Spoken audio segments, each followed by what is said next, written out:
No ar, programa O Poder da Palavra.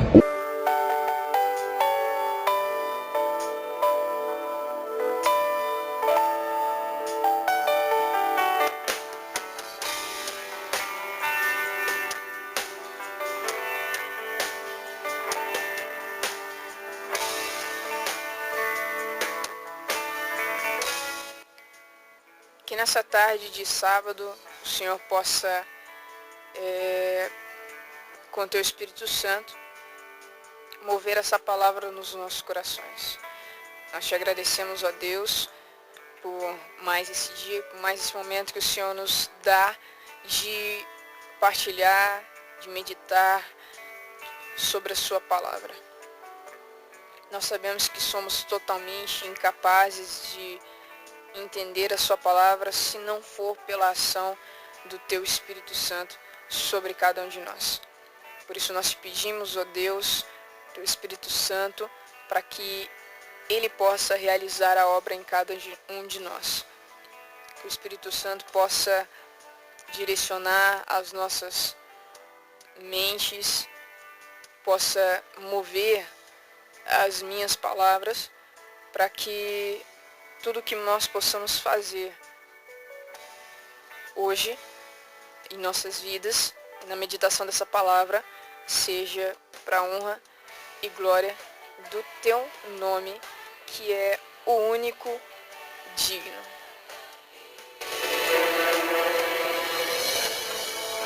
No ar, programa O Poder da Palavra. O Poder da Palavra. Com a apresentação.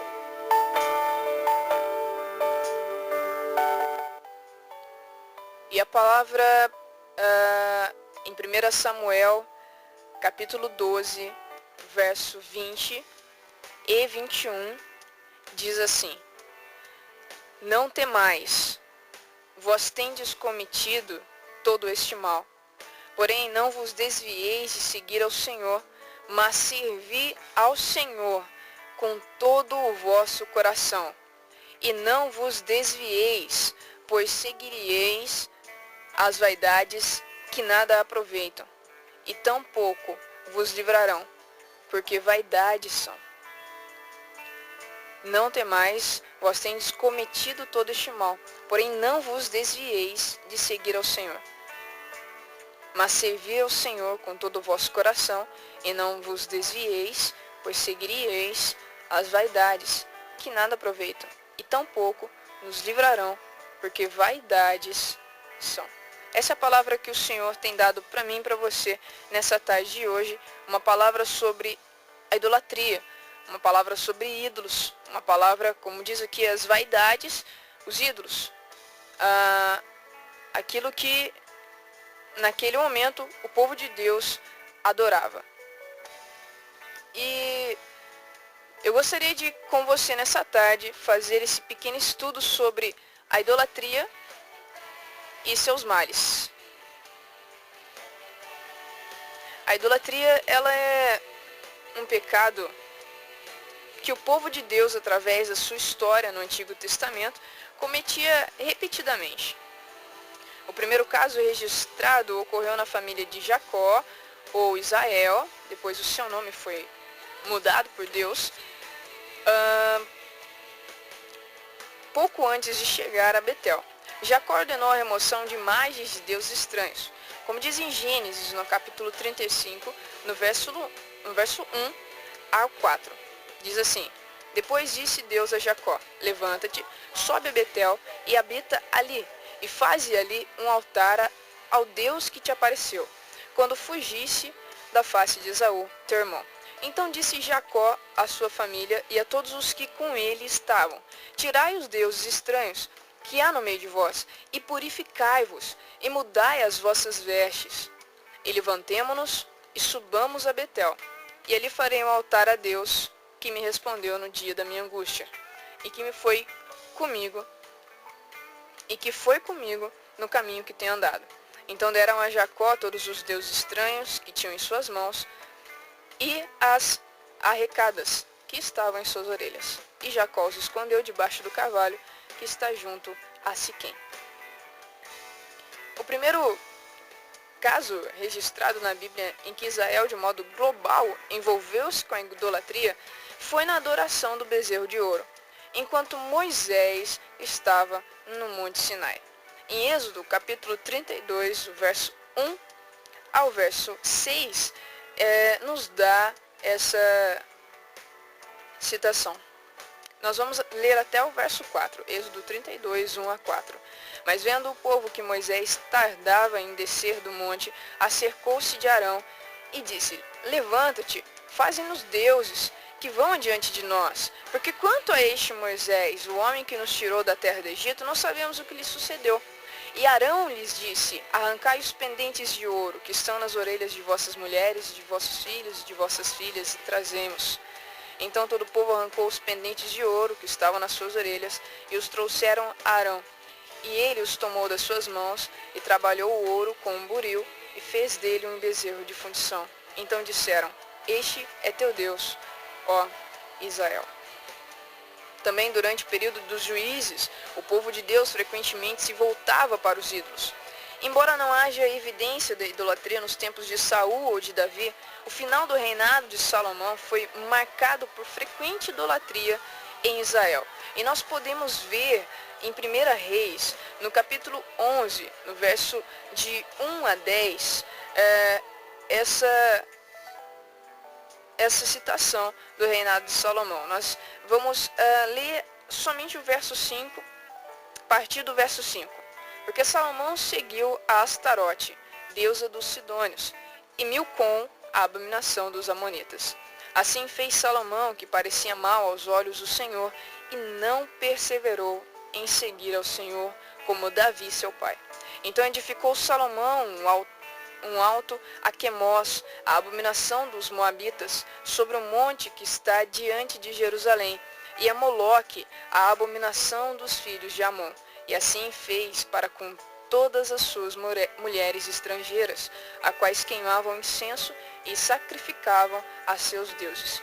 Pelo que o Senhor se indignou contra Salomão, porquanto desviara o seu coração do Senhor, Deus de Israel, o qual 2 vezes lhe aparecera. E acerca deste assunto lhe tinha dado ordem que não seguisse a outros deuses, porém não guardou o que o Senhor lhe ordenara. Na história do reino dividido, todos os reis do reino do norte, Israel, foram idólatras, bem como muitos dos reis do reino do sul, Judá. Somente depois do exílio é que cessou o culto idólatra entre os judeus. Como diz a história no Antigo Testamento, a história do povo de Deus é muito marcada pela idolatria. E nós vamos nós vamos estudar algumas passagens em cima de 3 pontos. O primeiro é o fascínio da idolatria. Por que a idolatria era tão fascinante aos israelitas? O segundo é a natureza real da idolatria. E o terceiro é a aversão de Deus à idolatria. Deus não tolerará nenhuma forma de idolatria. E o Antigo Testamento nós podemos ver que é muito citado a idolatria, mas também Deus nos adverte quanto à idolatria no Novo Testamento também. Os novos crentes, a igreja primitiva e hoje a igreja do Senhor, a igreja, corpo de Cristo, ela é advertida, ela é admoestada quanto à idolatria, a qualquer outro tipo de Deus, a qualquer outro tipo de vaidade, como também se fala aqui em 1 Samuel, no primeiro livro de Samuel, porque somente Deus é o único digno de toda adoração. E para isso, para edificação da palavra nos nossos corações, para a glória e honra do nosso Senhor, Deus, Jesus Cristo, nós iremos estudar sobre a idolatria. Tudo é para a glória de Deus, para a edificação dos irmãos da igreja. Bom, fascínio da idolatria. Por que a idolatria era tão fascinante aos israelitas? Há vários fatores implícitos quanto a este tema. Primeiro as nações pagãs que circundavam Israel criam que a adoração a vários deuses era superior à adoração a um único Deus. Noutras palavras, quanto mais deuses, melhor. O povo de Deus sofria influência dessas nações e constantemente as imitava, ao invés de obedecer ao mandamento de Deus, no sentido de se manter santo e separado dessas nações. O segundo ponto os deuses pagãos das nações vizinhas de Israel não requeriam o tipo de obediência que o Deus de Israel requeria. Por exemplo, muitas religiões pagãs incluíam imoralidade sexual religiosa no seu culto, tendo para isso prostitutas cultuais. Essa prática, sem dúvida, atraía muitos em Israel. Deus, por sua vez, queria que o seu povo obedecesse aos altos padrões morais da sua lei, sem o que não haveria comunhão com ele. O terceiro ponto é que, por causa do elemento demoníaco da idolatria, ela às vezes oferecia em bases limitadas benefícios materiais e físicos temporários. Esse é um ponto que nós veremos com mais profundidade no próximo ponto, no próximo tema. Mas a idolatria, devido a essa ligação com esse elemento demoníaco, às vezes oferecia em bases limitadas, mas oferecia benefícios materiais e físicos temporários. Os deuses da fertilidade prometiam o nascimento de filhos, os deuses do tempo, o sol, a lua, a chuva, por exemplo, prometiam as condições apropriadas para a colheita abundante, e os deuses da guerra prometiam proteção dos inimigos e vitórias nas batalhas. A promessa de tais benefícios fascinava os israelitas, daí muitos se dispunham a servir aos ídolos. Por isso, nós podemos resumir nesses 3 pontos esse primeiro ponto, que é o fascínio da idolatria. Por que a idolatria é tão fascinante aos israelitas? Segundo ponto, a natureza real da idolatria. Não se pode compreender a atração que exercia a idolatria sobre o povo, a menos que compreendamos sua verdadeira natureza. E é fato, a Bíblia deixa claro que o ídolo em si nada é. E nós podemos ver em Jeremias, no capítulo 2, no verso 11. Diz assim: houve alguma nação que trocasse os seus deuses, ainda que não fossem deuses? Todavia o meu povo trocou a sua glória por aquilo que é de nenhum proveito. Alguma nação trocou os seus deuses, e eles nem sequer são deuses, mas o meu povo trocou a sua glória por deuses inúteis. A Bíblia nos dá base e diz para o povo e para mim e para você hoje que o ídolo nada é. Em si, nada é. O ídolo é meramente um pedaço de madeira. O ídolo é meramente um pedaço de pedra, esculpido por mãos humanas, que nenhum poder tem em si mesmo. Samuel chama os ídolos de vaidades, neste capítulo 12 que nós lemos, no verso 21. E Paulo declara expressamente: sabemos que o ídolo nada é no mundo. Na primeira carta à comunidade de Corinto, no capítulo 8, no verso 4. Também no capítulo 10, no verso 19 e 20.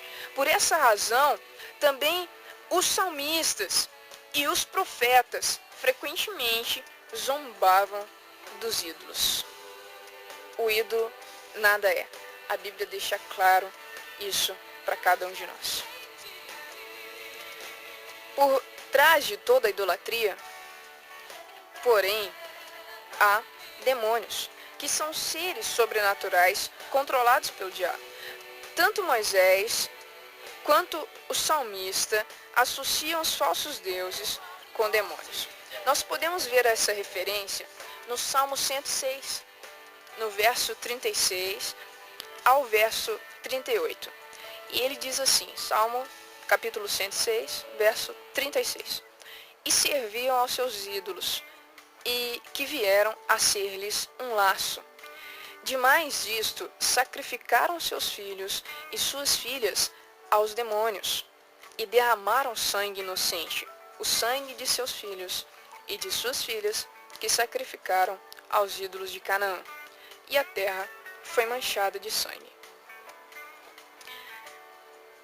Note também que o que Paulo diz na sua primeira carta aos Coríntios a respeito de comer carne sacrificada aos ídolos.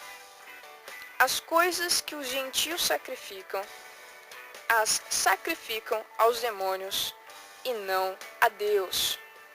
Carta de Paulo, primeira carta de Paulo à comunidade de Corinto, no capítulo 10, verso 20. Em outras palavras, o poder que age por detrás da idolatria é o dos demônios, os quais têm muito poder sobre o mundo, e os que são deles. O cristão sabe com certeza que o poder de Jesus Cristo é maior do que os dos demônios. Satanás, como o Deus deste século, exerce vasto poder nessa presente era iníqua. E quando eu falo Deus desse século, é como está escrito em 2 Coríntios, no capítulo 4, no verso 4. O Deus de Satanás como o Deus desse século. Ele exerce vasto poder nessa presente era. E era iníqua, certo? Nós podemos ver essas referências em 1 João 5,19, em Lucas 13,16, em Gálatas 1, verso 4, em Efésios 6, verso 12, e em Hebreus capítulo 2, no verso 14. Ele também tem poder para produzir falsos milagres e sinais e maravilhas de mentira e de proporcionar às pessoas benefícios físicos e materiais, como foi dito aqui na primeira parte desse breve estudo sobre a idolatria. Sem dúvida, esse poder contribui às vezes para a prosperidade dos ímpios, como nós podemos conferir no Salmo 10, no verso 2 a 6, e no Salmo 37, no verso 16 a 35.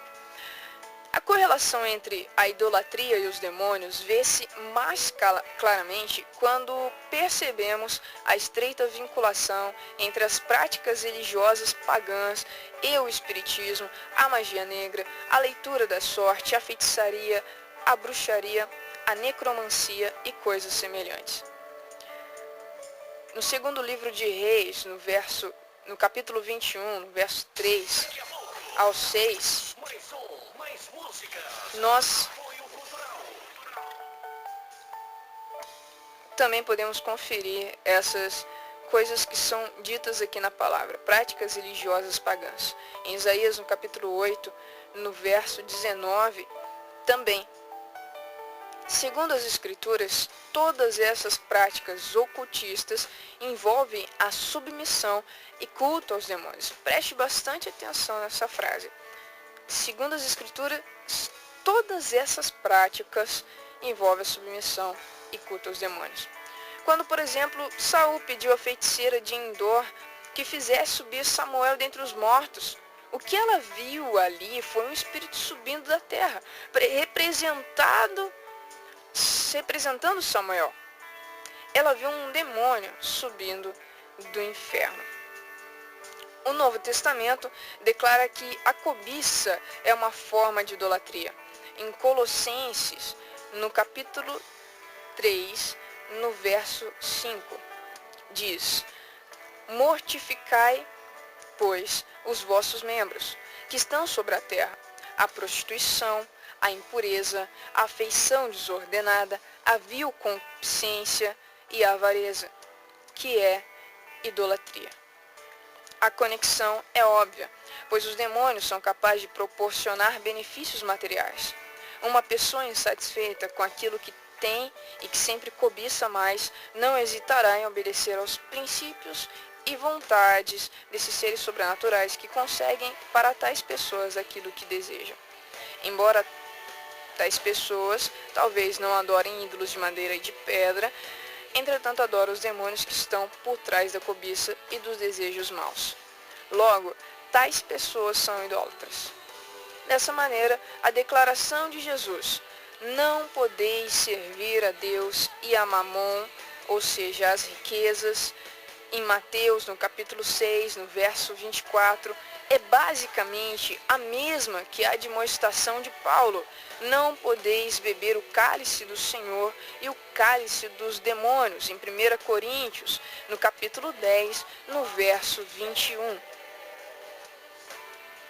A partir dessas citações bíblicas, nós podemos descobrir, com embasamento da palavra, na palavra, qual é a verdadeira natureza da idolatria.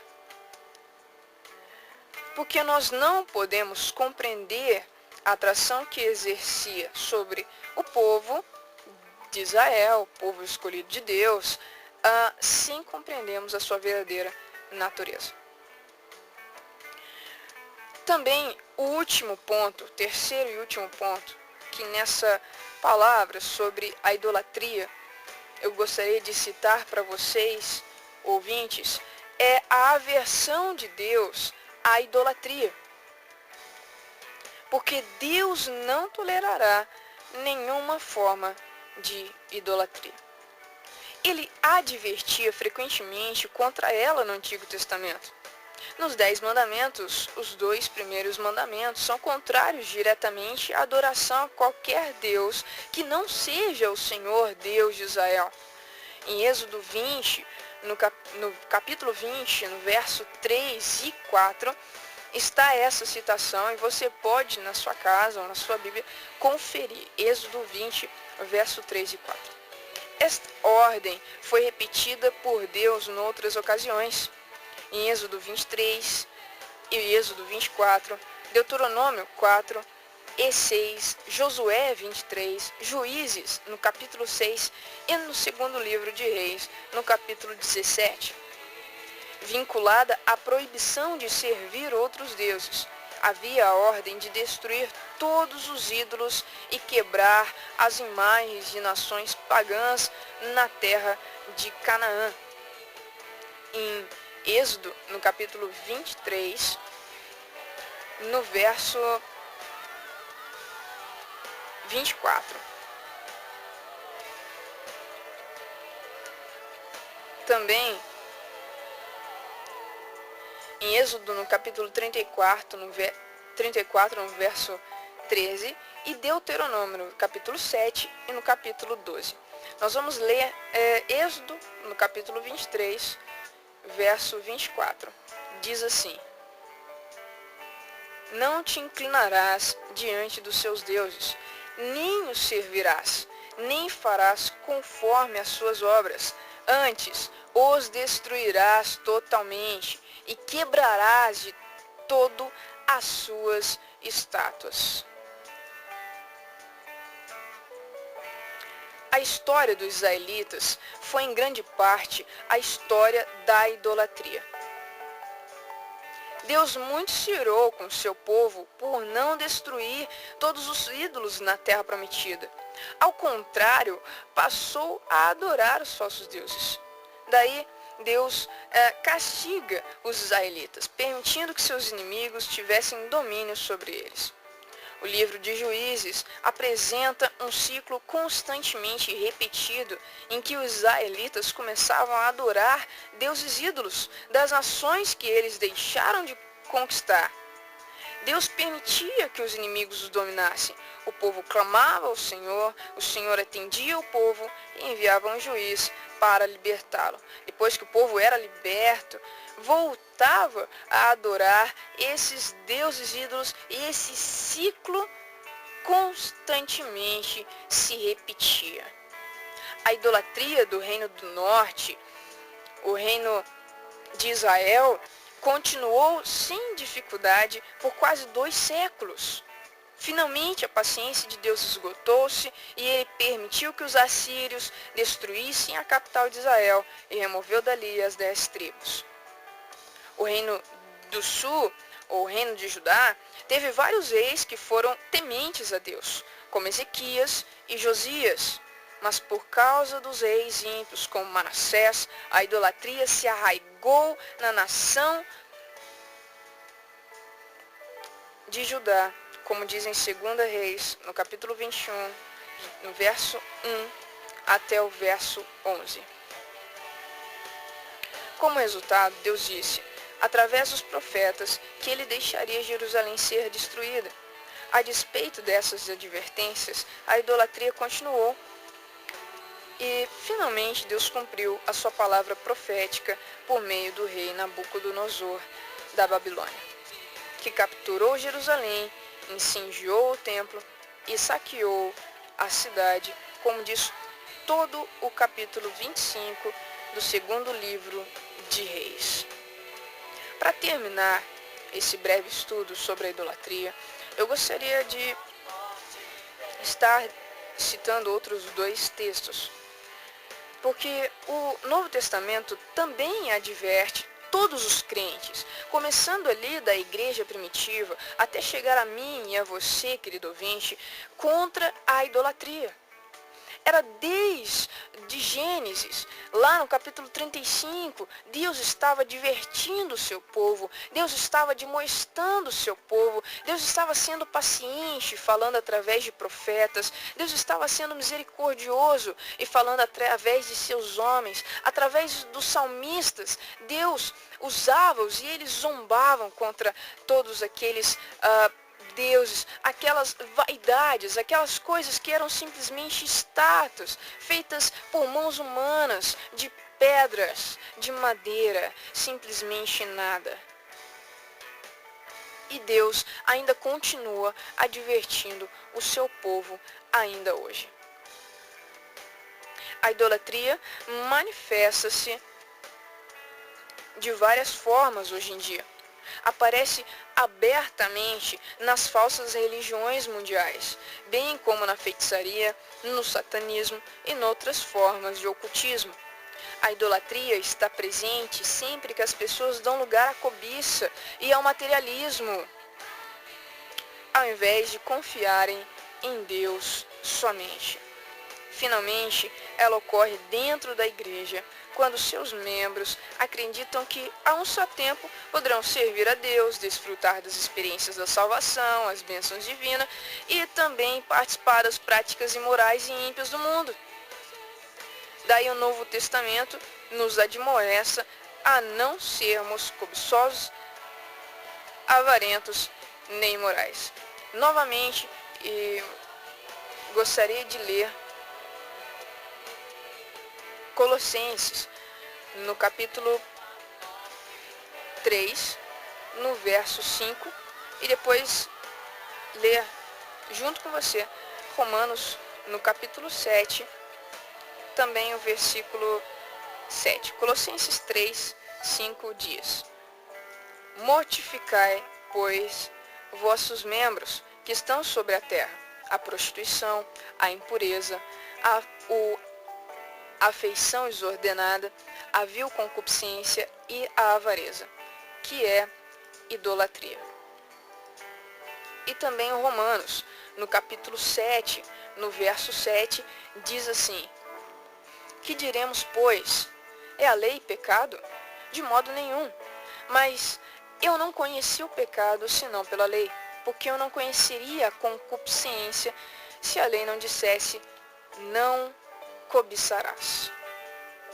Também poderíamos conferir, você pode estar marcando Mateus no capítulo 6, verso 19 e 24 e Hebreus 13, verso 5 até o verso 6. E sim, a fugirmos de todas as formas de idolatria, a Bíblia sempre irá nos advertir. Também Deus reforça suas advertências com a declaração de que aqueles que praticam qualquer forma de idolatria não herdarão o seu reino. 1 Coríntios, capítulo 6, no verso 9, diz, e também verso 10, não sabeis que os injustos não hão de herdar o reino de Deus? Não erreis, nem os devassos, nem os idólatras, nem os adúlteros, nem os efeminados, nem os sodomitas, nem os ladrões, nem os avarentos, nem os bêbados, nem os maldizentes, nem os roubadores herdarão o reino de Deus. O verso 9 diz, os injustos não hão de herdar o reino de Deus. E o verso 10 vem completando e diz, não erreis, nem os idólatras herdarão o reino de Deus. O último versículo que eu gostaria de ler junto com você é Apocalipse, no capítulo 22, o último capítulo da Bíblia, no verso 15. Ficarão de fora os cães e os feiticeiros, e os que se prostituem, e os homicidas, e os idólatras, e qualquer que ama e comete a mentira. Fora do povo escolhido, do povo justificado de Jesus Cristo. Ficarão de fora os idólatras.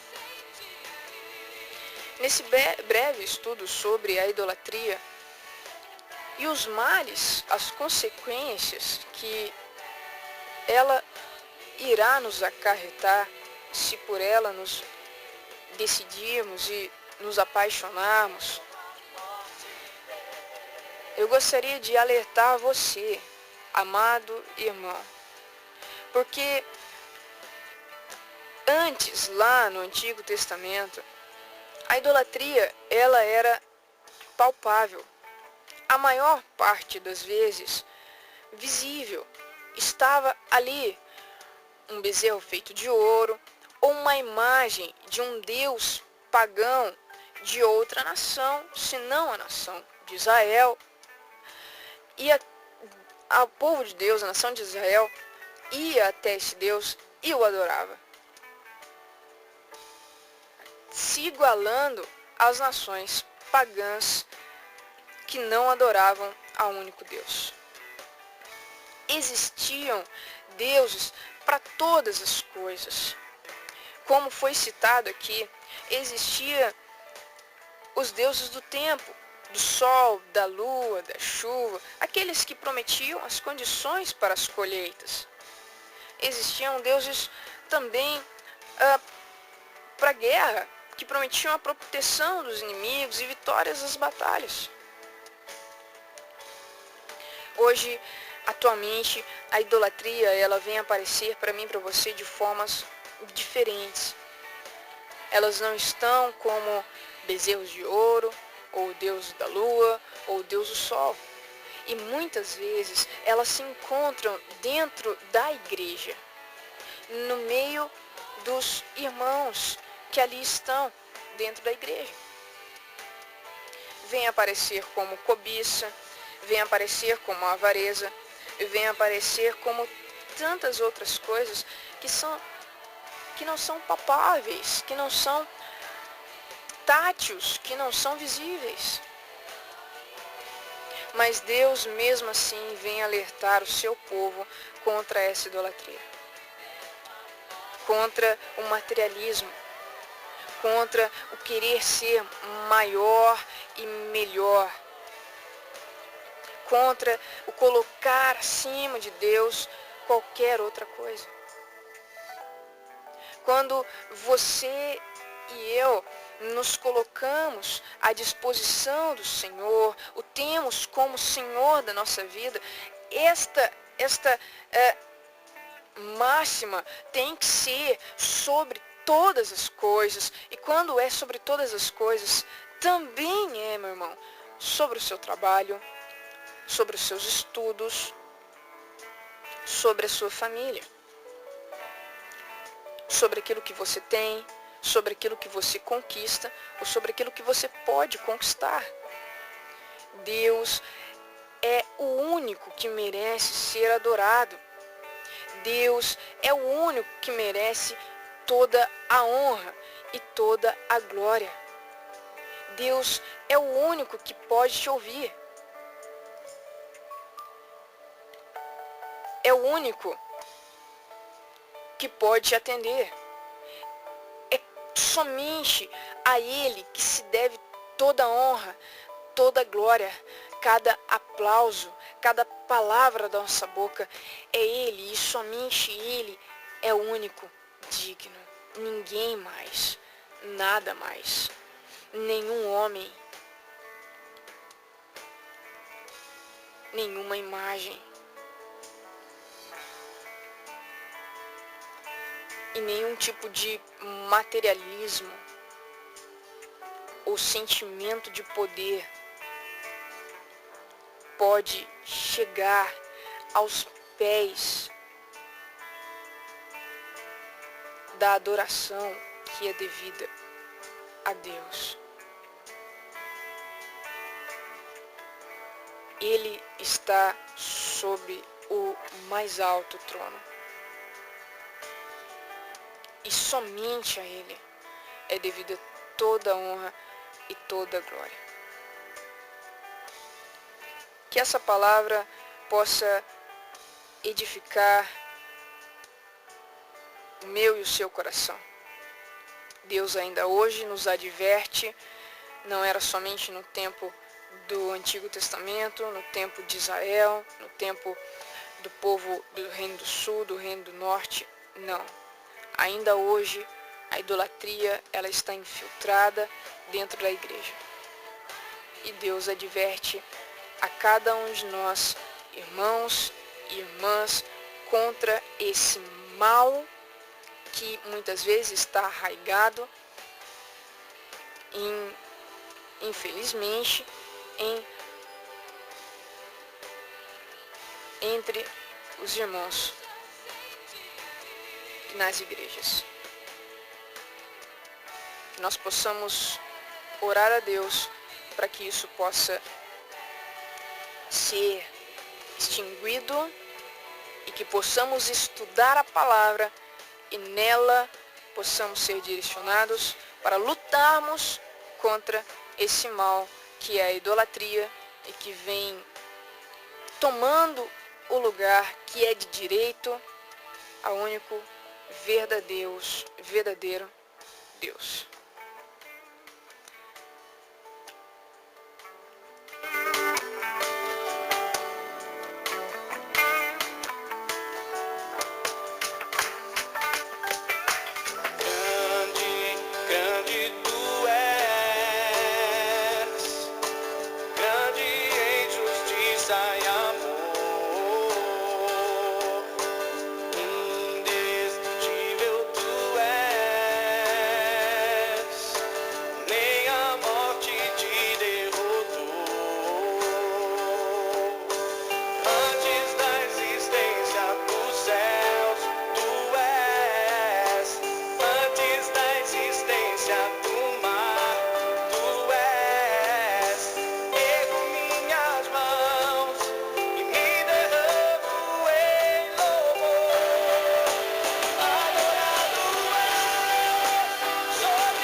justiça e amor.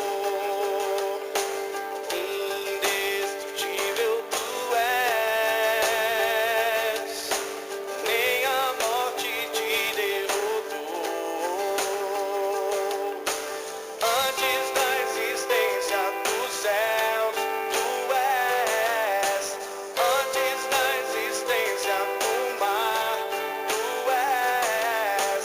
Ergo minhas mãos e me derramo em louvor. Adorado és sobre as nações, terra e céu cristão, cobertos de tua glória. Exaltado és, Rei das nações, por toda a eternidade. Adorado és sobre as nações, terra e céu cristão, cobertos de tua glória. Exaltado és, Rei das nações, por toda a eternidade. Tu és Senhor.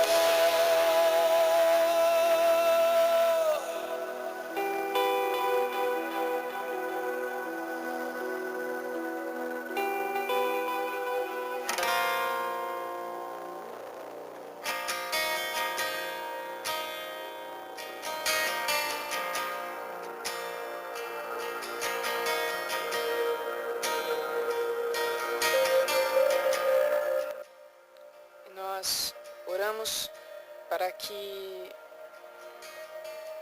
Deus seja o centro da nossa vida, o centro da nossa adoração.